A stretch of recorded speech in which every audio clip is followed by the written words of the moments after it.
दोस्तों, family courts में अक्सर पति और पत्नी के बीच आपसी सहमति के मामलों में तलाक से पहले समझौता होता है, जिसमें तलाक की सारी शर्तें लिखी होती हैं कि पति पत्नी को इतना amount as full and final settlement के तौर पर देगा, पत्नी पति और उसके घर वालों के खिलाफ डाले सारे केस वापस लेगी। इसके साथ ही बच्चों की कस्टडी किसके पास रहेगी, विजिटेशन राइट होगा या नहीं, इत्यादि सभी शर्तें सेटलमेंट में वर्णित की जाती हैं।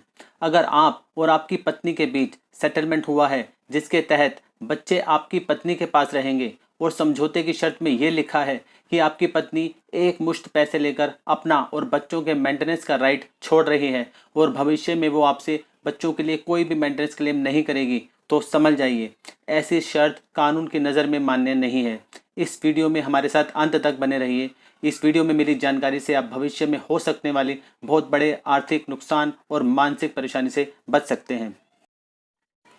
नमस्कार दोस्तों, YouTube channel law and peace पर आपका एक बार फिर से हार्दिक स्वागत है।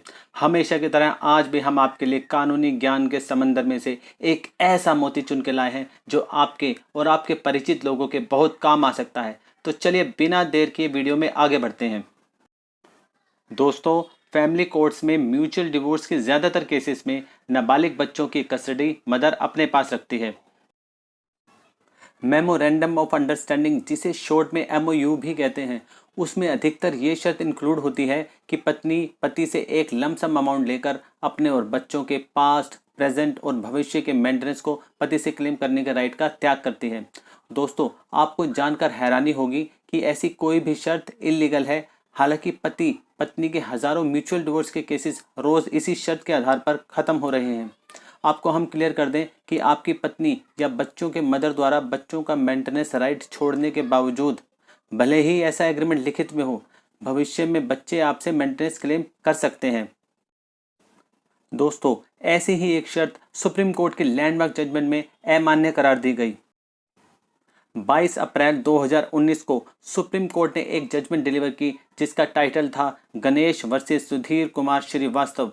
इस जजमेंट में honourable mister justice Uday Umesh Lalit और honourable miss justice Indu Malhotra की बेंच ने कहा कि वाइफ को अपनी मेंटेनेंस, स्त्रीधन या परमानेंट एलिमनी के क्लेम का त्याग करने का अधिकार तो है, परंतु जहां तक मेंटेनेंस और अन्य संबंधित मुद्दे के अधिकार जो कि उसकी पुत्री में निहित हैं, वह उनका त्याग नहीं कर सकती।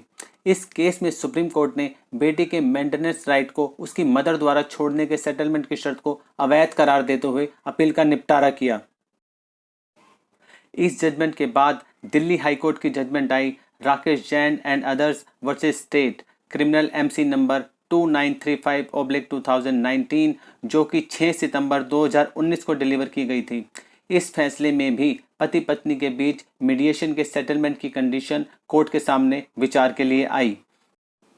इस केस में पति और पत्नी के बीच ये सेटलमेंट हुआ था कि पति पत्नी को उसकी और बच्चे के सभी पास्ट, प्रेजेंट और फ्यूचर मेंटेनेंस क्लेम इत्यादि के एवज में एक मुश्त 6 लाख रुपए देगा।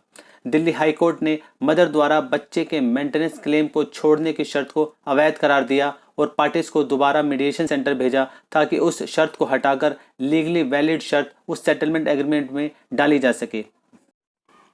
दोबारा मीडिएशन में ये क्लॉज चेंज की गई और कहा गया कि 6 लाख रुपए केवल पत्नी के पास्ट, प्रेजेंट और फ्यूचर मेंटेनेंस के लिए हैं और पार्टीज की बेटी अपने मेंटेनेंस, शिक्षा और पालन पोषण के लिए अपने पिता से कानूनी रूप से मेंटेनेंस प्राप्त करने के लिए स्टेप्स ले सकती है। दिल्ली हाई कोर्ट ने इस जजमेंट में सुप्रीम कोर्ट की गणेश वर्सेस सुधीर कुमार श्रीवास्तव की जजमेंट को भी आधार बनाया था। तो सवाल ये उठता है कि हस्बैंड अब इस स्थिति में किस तरह सेटलमेंट करे कि वो तलाक के बाद शांतिपूर्वक जीवन जी सके और उसे दोबारा बच्चों द्वारा मेंटेनेंस केस डाले जाने का डर का सामना ना करना पड़े। दोस्तों, आप जानते ही हैं कि नाबालिग के साथ किया गया कोई भी एग्रीमेंट कानून की नज़रों में शून्य होता है, जो कि 100 से भी ज़्यादा साल पहले का कानून है। ऐसी स्थिति में पति पत्नी से यह एग्रीमेंट कर सकता है कि बच्चे की पढ़ाई, मेंटेनेंस और पालन पोषण के लिए जब तक कि वो इसके लिए लीगली इंटाइटल्ड हैं, उनका सारा खर्च वह उठाता रहेगा और एक फिक्स्ड अमाउंट उनको देता रहेगा। इस बच्चे के लिए दिए जाने वाले अमाउंट को वह पत्नी को एक मुश्त दिए जाने वाले अमाउंट में से घटाकर पेमेंट कर सकता है। दोस्तों, ये उदाहरण केवल इस प्रॉब्लम के कई सारे सॉल्यूशंस में से एक सॉल्यूशन है। हर केस के फैक्ट्स एंड सर्कमस्टांसेस अलग अलग होते हैं, तो इस वीडियो में बताई गई जजमेंट्स को मद्देनज़र रखते हुए आप अपने केस में अपने एडवोकेट से सलाह करके अपने केस की परिस्थितियों के अनुसार सेटलमेंट के टर्म्स को चेंज करके उन्हें एक लीगल रूप दे सकते हैं और एक वैलिड कॉन्ट्रैक्ट को एग्जीक्यूट कर सकते हैं, ताकि भविष्य में आपकी पत्नी से सेटलमेंट के बाद भी किसी प्रकार के मेंटेनेंस केस का सामना आपको ना करना पड़े। तो दोस्तों, इस वीडियो में बस इतना ही। अगर वीडियो में मिली जानकारी आपको ज़रा भी यूज़फुल लगी हो तो इसे अपने दोस्तों के साथ ज़रूर शेयर कीजिएगा और हाँ, हमारे चैनल को सब्सक्राइब करना मत भूलिएगा। तो मिलते हैं आपसे अगले वीडियो में एक नई कानूनी जानकारी के साथ। तब तक के लिए जय हिंद, जय भारत।